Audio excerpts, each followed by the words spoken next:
Danas je 10. oktobar.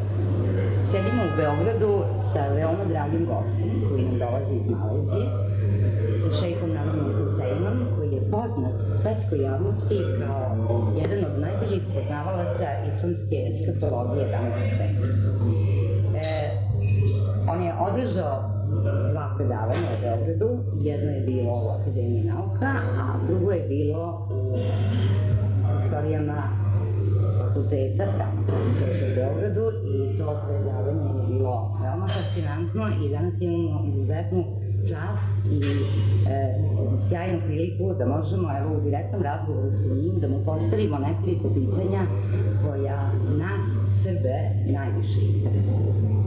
Pitanje koje nas Srbe najviše zanima je svakako pitanje genocida u Srebrenici, navodno genocida u Srebrenici. Tako ćemo i početi naš razgovor. Koje je vaše mišljenje u vezi genocida u Srebrenici? Da li je to zaista bio genocid ili ne? Bismillahirrahmanirrahim. I have rejected the claim of the genocide of Srebrenica. That's the correct pronunciation? Srebrenica. And I oppose the British resolution in the Security Council of the United Nations. And I was tremendously relieved and happy when Russia vetoed the resolution. Why did I do that? It is important that those who differ with me, and there are many Muslims in this part of the world who are puzzled, they love me, they listen to my lectures, they benefit from my lectures, but they are in disagreement with me on the subject of Srebrenica.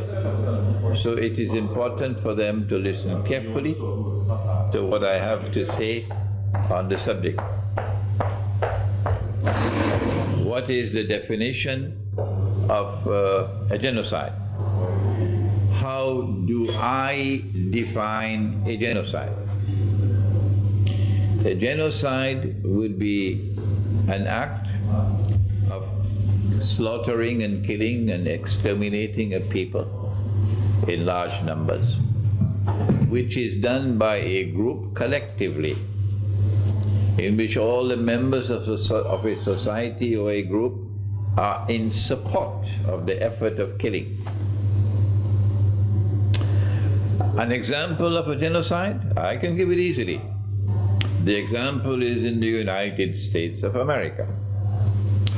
When a people left Europe to find a new home in the Western Hemisphere, to create a new heaven in the Western Hemisphere, they didn't tell us it, of course. They're doing it on behalf of the State of Israel. We know that because of eschatology. They wanted to build a new world, a bright and shining and dazzling new world, a golden new world. They wanted the sun to rise from the west. That's what they wanted to do. And how did they go about doing it? They met a people living in North America who were simple people, who lived the primitive way of life. They didn't have the internet, and they didn't have aeronautic engineering and no. They were simple people who knew how to respect water, who knew how to respect rivers and lakes. And they came from Europe and exterminated these American Indian peoples with the belief that they were less than human. They were subhuman. And those who came from Europe, we were the archetype, we were the elite of mankind. We were God's chosen people. And they killed them like cockroaches. That's genocide. Were there powerful voices from those people who rose up and said, no, this is wrong? Did the pilgrims who came from Europe and the people who came from Europe to North America, did they collectively say, no, we condemn this? No, they did not. They all supported it, except maybe a handful. That's genocide. Not only did they commit the genocide of the American Indian people, they committed genocide of the rivers and of the lakes, and they pumped their sewage into rivers and lakes. They pumped the chemical poison into the rivers and lakes. And they claim of themselves that they are the most civilized people. And they have to civilize us, the natives of the world. But those innocent people who lived in North America were dearer to the Lord God that you worship and I worship than these barbarians who came from Europe. That's genocide. What happened in Srebrenica, the story, I believe, has not yet been completely told. I believe a commission of inquiry that is legally entitled to pursue the truth. And whoever does not want to come forward is forced to come forward, or you go to prison. Such a commission of inquiry that pursues the truth to the very end might give us some more of the story of Srebrenica that we do not as yet have. But what is already clear is that the nation, the Orthodox Christian nation, the Orthodox Christian people as a whole of this region, do not support what happened there. No. They condemn what happened there. And they would love to see those who were responsible for the massacre to be identified and to be punished. Is that genocide? Not by my definition of genocide. And so now we come to that mysterious resolution in the Security Council from Britain. Britain, which has a PhD in hypocrisy. Let me repeat that. Britain, which has a PhD in hypocrisy. Britain, which appears to be trying to enter into the record the truth, but really it's not the truth. It's not genocide. And the real reason for the British resolution was to ensure that forever and ever there can never be any possibility of reconciliation and friendship and alliance between the two people on the face of the earth who truly sincerely worship the God of Abraham as a people. Because in Judaism you have hardly less than a handful of knives. The rest are all Zionists. The only two people on the face of the earth today who truly and sincerely worship the God of Abraham are the Muslims and the Orthodox Christians. And history cannot end before these two people come together and reconcile, despite that Ottoman Empire and all its bloody oppression for 500 years. That these two people come together, reconcile in friendship and alliance. They don't want that. That's why they wanted Srebrenica. That's why they wanted the resolution to be adopted. And so we thank Allah for Russia, that Russia vetoed the resolution. And as a consequence, I, Imran, Hosein, could come to Belgrade for the first time. Belgrade never saw me before. And yet I am received in Belgrade with such respect and such affection, and indeed with love. They probably are grinding their teeth with frustration because of that. Pomenuli ste sada u ovom odgovoru Tursku, a Srbi su 300 i više godina bili pod Turcima, tokom Otomanske imperije. Recite nam nešto o Otomanskoj imperiji i sinoć ste pomenuli jednu vrlo važnu rečenicu koja se odnosi na kosovski boj. Možete li to da ponovite? I hesitate to use the word Turkish people, because they identified themselves as the Ottoman Empire. And what you have in Turkey today is a post-Ottoman era, okay? So don't say that the Turks occupied Belgrade and the Turkish people opposed and oppressed the Orthodox. Don't use that terminology.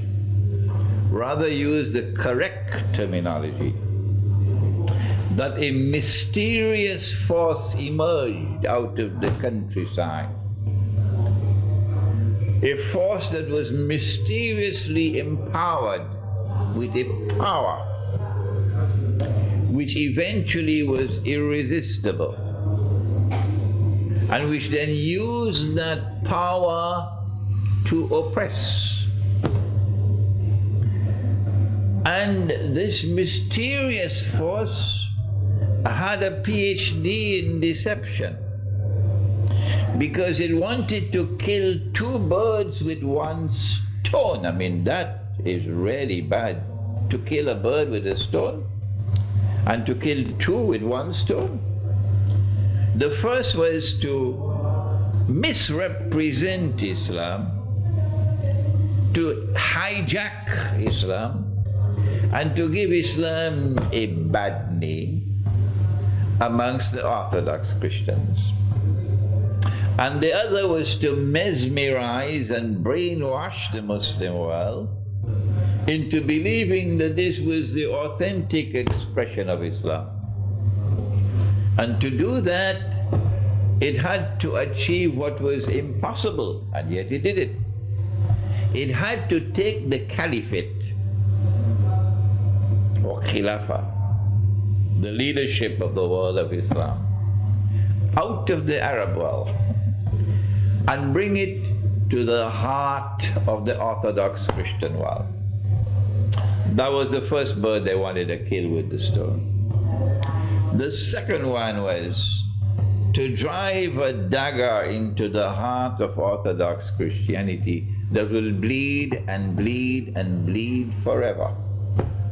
That the capital city of Orthodox Christianity should now become the capital city of Islam. Oh, excellent planning on behalf of Satan. This is satanic planning at its best.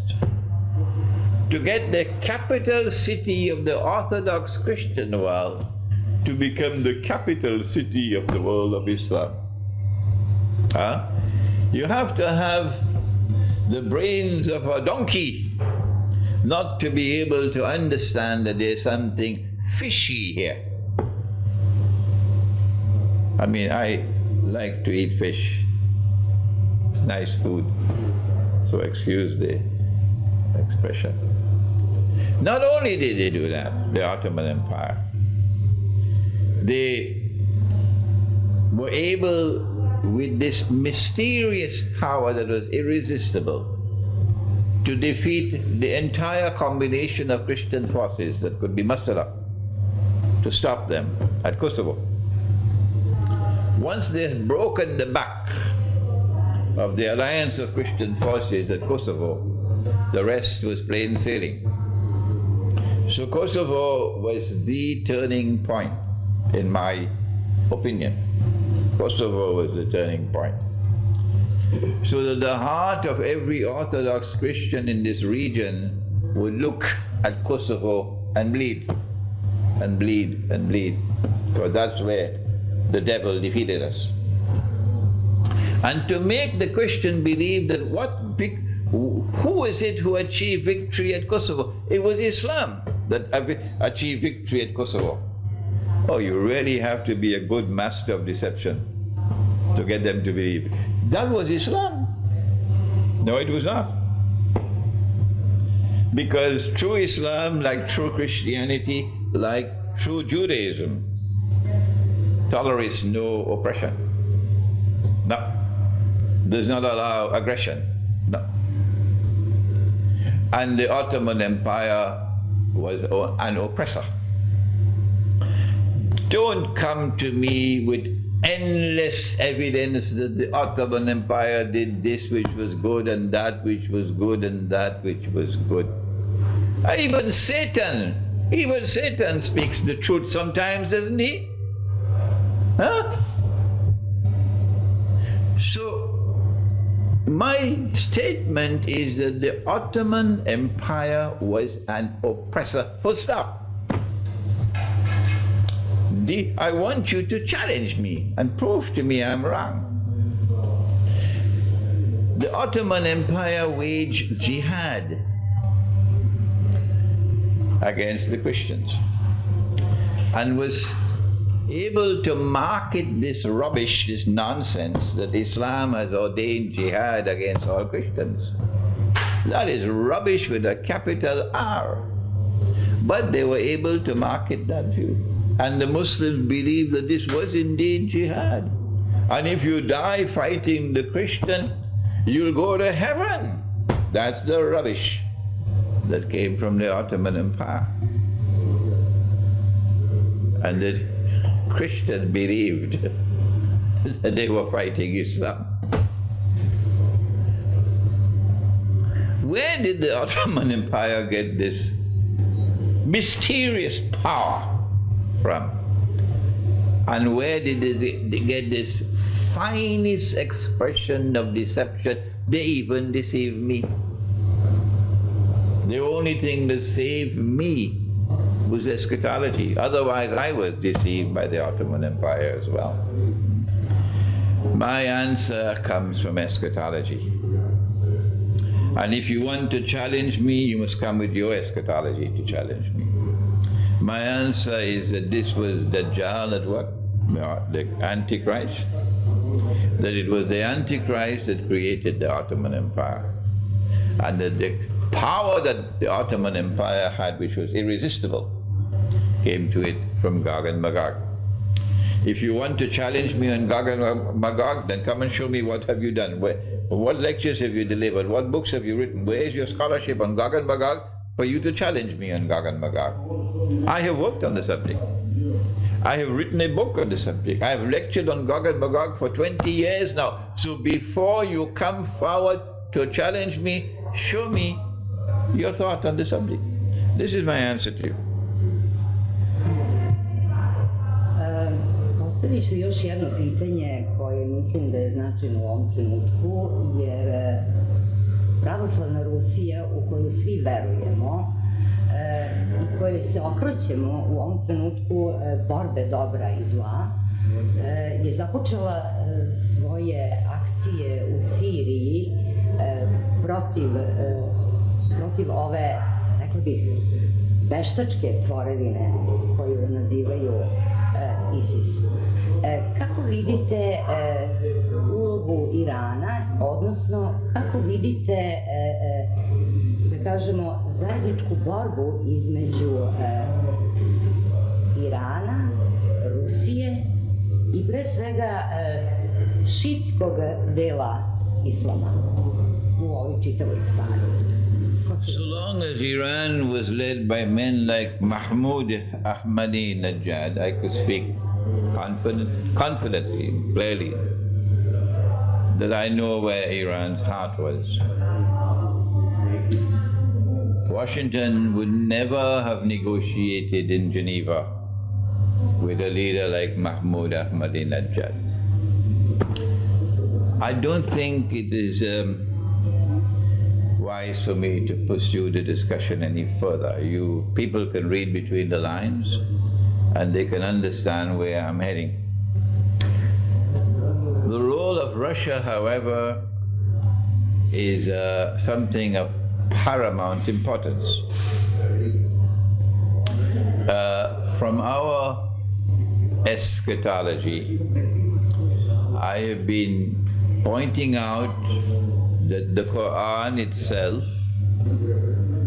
has spoken about a Christian people who will become closest in love and affection for Muslims.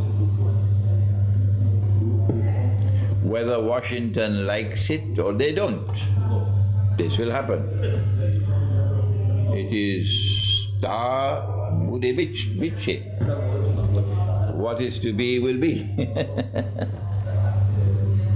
The Christian people, I have said it several times, the Quran speaks of them as a people who hold on to the institution of priesthood, and that institution of priesthood has integrity.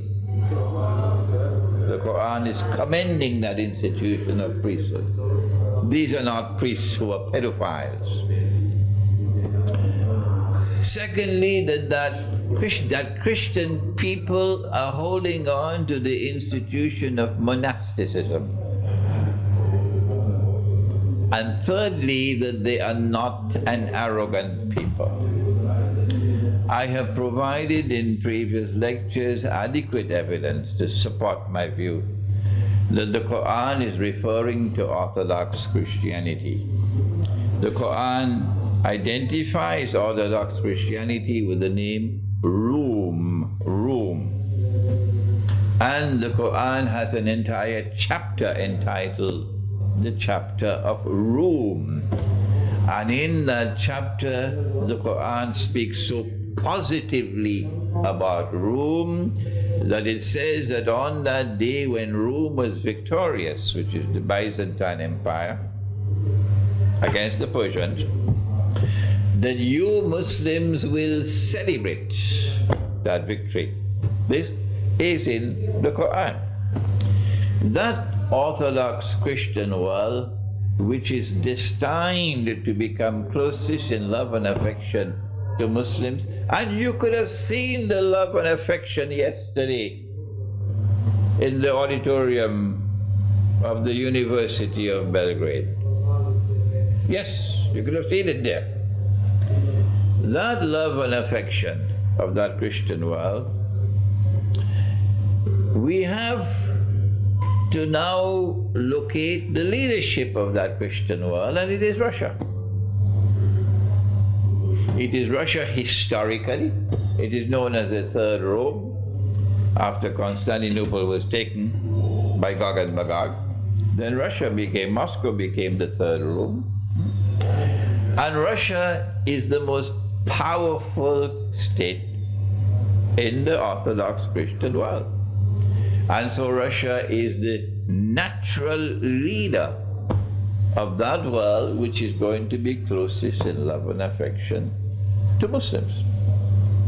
And so it is but natural that the Muslim who has eyes with which to see, and not all of them have eyes that can see, a lot of them are dancing to every tune that Dajjal plays. You know, the CIA providing the weapons for their bogus jihad, and bringing to the being ISIS or the Islamic State, and having us believe that this is true Islam? What rubbish! What absolute total rubbish! What foolishness! Are you going to take me to be a fool that is Islam? Don't you have any sense in your head? The religion that came with Muhammad, Allah's blessing be upon him, was a religion that was attractive to people, attractive particularly to the oppressed. The people of Syria, the people of the world of Islam are today oppressed. They have been oppressed for 100 years or more now. So if Islam was coming with ISIS, they should be running to ISIS. But where is your sense in your head, you fools? They're not running to ISIS, they're running away from ISIS. They're running to Germany. They're running as refugees. And you call that Islam? Don't you have any sense in your head? Can't you see? At this time, Russia is the power that is leading the Orthodox world. And Russia is the country to which we should be turning to support, not oppose. And they've created ISIS to do the opposite, because they know what plans they have for Russia. And they're hoping to use ISIS as a strategic weapon against Russia. But that is not all that I have to say about Russia's leadership. From an Islamic eschatological perspective, I have something more to say. The Quran, if you have some familiarity with the Quran, if you have studied the Quran, if you know the Quran, then come and challenge me. If not, get out of my way. The Quran in the chapter entitled The Cave. You know, the Quran has verses which are plain and clear, and there are others which have to be interpreted. Yes, there are two kinds of verses in the Quran. And those which have to be interpreted are limitless in the knowledge that they offer. Even if all the seas in the world have become ink, you will not be able to exhaust the meanings that can come from those which are to be interpreted. And there is in the Quran the figure of Zulqarnain, and he is connected with Gog and Magog. And Zulqarnain is someone in Surah Al-Kahf of the Quran who is endowed with power by the Lord God. But his power rests on the foundations of faith. And he travels in the direction of the setting of the sun, the first journey, and then in the direction of the rising of the sun, the second journey, and then the third journey to the north, and that's where Gog and Magog was. But we're concerned with the one to the setting of the sun. He came to a body of water. The Quran describes it as Hamia, Ainun Hamia, a body of water which was dark and murky. And all the commentators of the Quran are all in agreement. It's the Black Sea. It's the Black Sea. And of course, you know Crimea is in the Black Sea. Crimea is in the Black Sea. So let's proceed. It's the Black Sea. And then the Lord God says to Zulqarnain, how are you going to deal with these people? When power rests on the foundations of faith, how will power be used? And he says, I'm going to punish them. When power rests on the foundations of faith, power is used to punish the wicked, punish the oppressors, punish who are those who are terrorizing and corrupting the world. And he says, when they go to you, you will also punish them, double punishment. And he says, those who have faith and who are righteous in conduct, I'll treat them well and reward them. Qarnain means one who possesses two horns or who impacts on two ages. Which one is it? The Quran has never used the word qarn to mean horn. So the implication is, this is a story which impacts on two ages. One, at that time before Gog and Magog was released into the world. And the second of the two qarns will be at the time after Gog and Magog are released into the world. That's it now. At this time, power is once again re-emerging. In the post-Bolshevik revolution age, in the post-communist age, in the post-Soviet Union age, when Russia is returning to her Christian heart, to her spiritual heart, power is once again re-emerging in this region of the world, resting on the foundations of faith.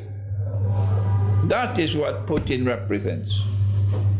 And that power will now be used to teach the oppressor a lesson that he will never forget. You can close your eyes and go to sleep. This is what's going to happen. Russia is going to teach them a lesson they'll never forget.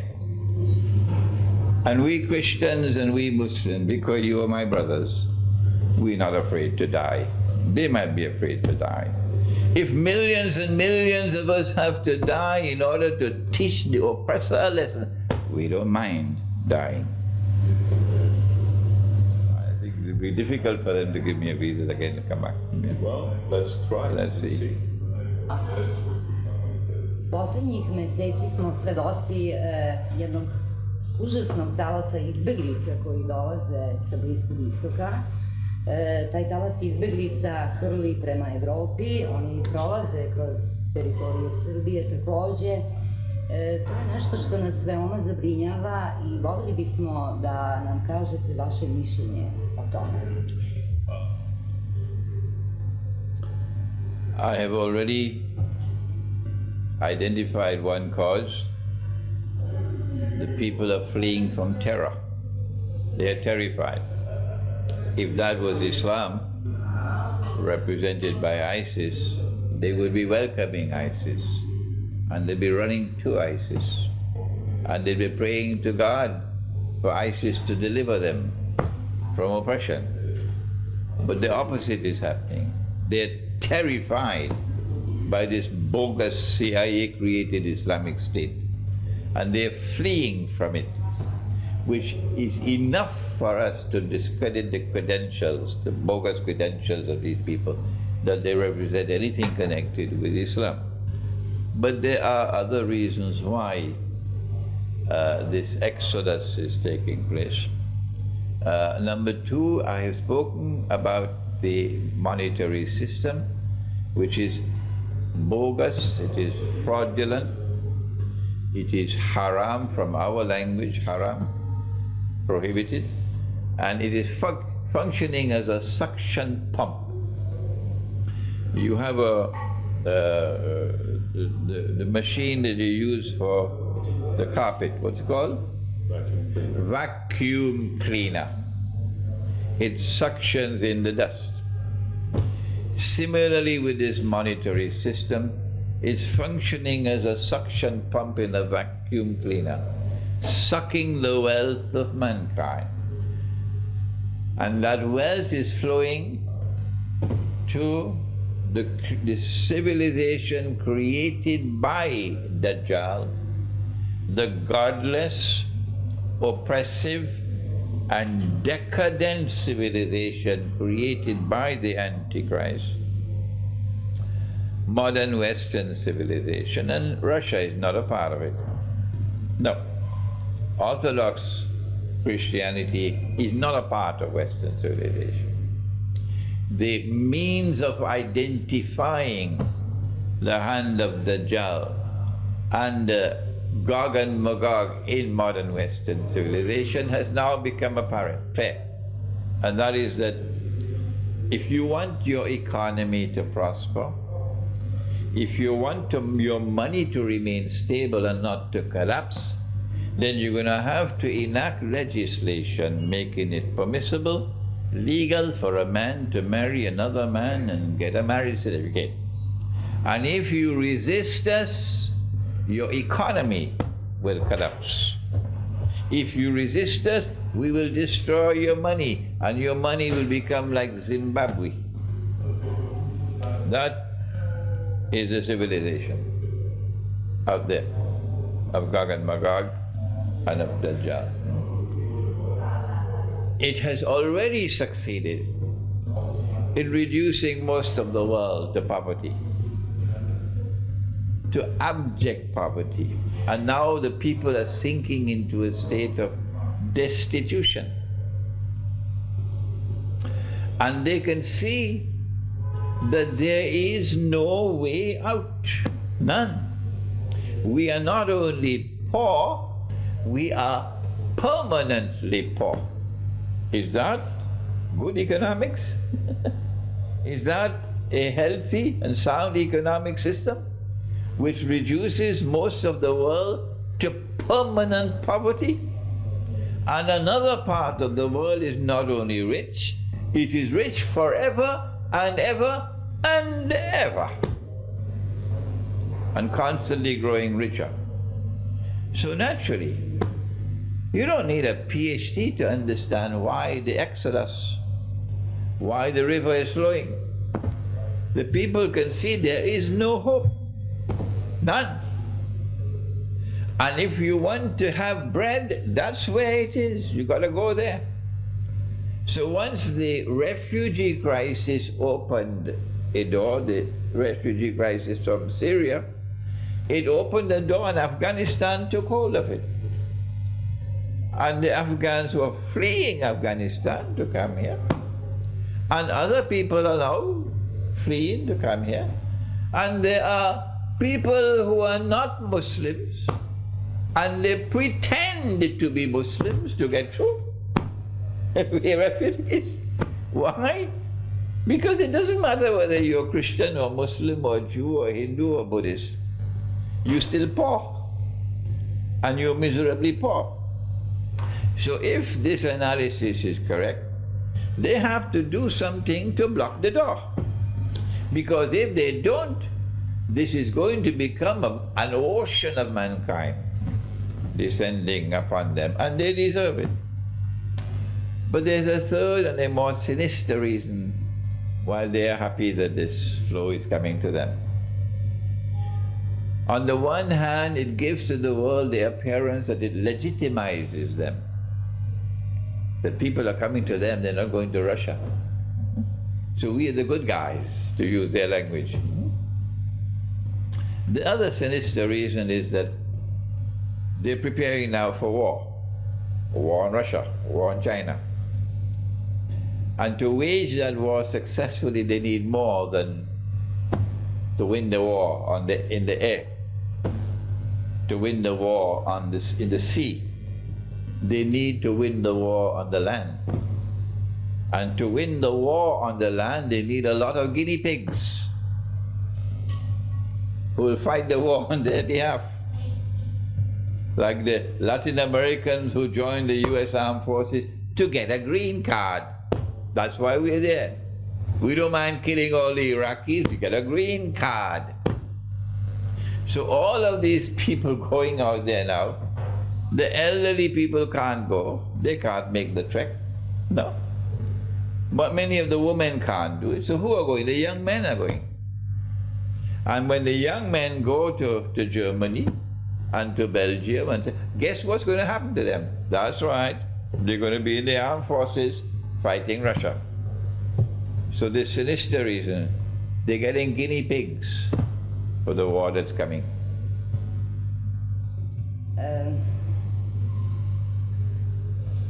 Ovih dana na internetu osvanule su vesti da NATO priprema svoje mini atomske bombe u bazama u Italiji. Vi ste rekli da je Treći svjetski rat već počeo. Da li je to tačno? We don't need any news about atomic bombs being stored in Italy. They've been doing it for a long, long time now. At this point in time, there's a ring of nuclear weapons around Russia. The noose is around Russia's neck. And they're doing that to intimidate Russia. But they made their plans and Allah made His plans. And Russia now has a leadership which has said to them, we're not afraid of war. And they're surprised. They'd much prefer to win the war without having to fight, these cowards. They much prefer to fight Libya, these cowards. They much prefer to fight the war only from the sky, where they can kill without being touched. But to fight a nuclear power, that's a different ballgame. And Russia is saying, don't mess with nuclear Russia. And Russia is showing that it has a backbone made of steel. And Russia is saying, we're not afraid of you. So now they are in a fix. They don't know what to do. Because the American armed forces, they don't want to die. They're afraid of death. We, the Muslims, and we, the Christians, we're not afraid to die. If millions of us have to die in order to teach that oppressor a lesson, we don't mind dying. But them, they're scared. They don't want to die. And this is what's going to happen if there's nuclear war. The problem is they can't get out of it. They're stuck. They're now face to face in Syria. Russia is not going to withdraw from Syria. Russia is going to continuously augment its military presence in Syria. That message is plain and clear. They're now in a fix. They don't know what to do. They have to respond to Russia. And the more they respond militarily by empowering and building their power north of Russia, the Russians will continuously respond to them. So there is nuclear war coming. The lesson or the message that I would like to deliver, and I'm doing this now thanks to your interview for the first time, is that in the same way that these rascals have been recruiting people from all over the world to send them to join ISIS, offering them $1,000 a day to go and fight, offering them all kinds, buying people all kinds, giving them this stupid foolishness that if you go there and fight and die, you're going to heaven. No, you're not going to heaven, you're going to hell. Well, in the same way, we the Muslims who have our hearts in the right place, we should recognize that this is the confrontation of all that is coming. And the Muslims who want to support the cause of justice against oppression in the world should go and join the Russian forces. The Muslims who are in the Russian Federation, first of all, because you don't need any change in citizenship and so on, no. And there are 20 million Muslims in the Russian Federation. So I am sending a message to you: join the Russian armed forces and go to Syria. So there's a formidable Muslim presence that is opposing the oppressor. And when you do that, then the prophecy of Prophet Muhammad, Allah's blessings be upon him, will be fulfilled. Because he said that you will make an alliance with Rome, with Orthodox Christianity, in the end time. I am not waiting for the government of Pakistan to make that alliance. Excuse me, the American Republic of Pakistan to make that alliance, or the American Kingdom of Saudi Arabia to make that alliance. Forget them, forget the rulers. They're in Washington's pockets. I'm saying to the Muslim peoples, go and join the Russian armed forces and fight in Russia, in Syria, against ISIS, so that we can realize the fulfillment of the prophecy of Prophet Muhammad, Allah's blessings be upon him, that in the end time there will be an alliance between Muslims and Orthodox Christians.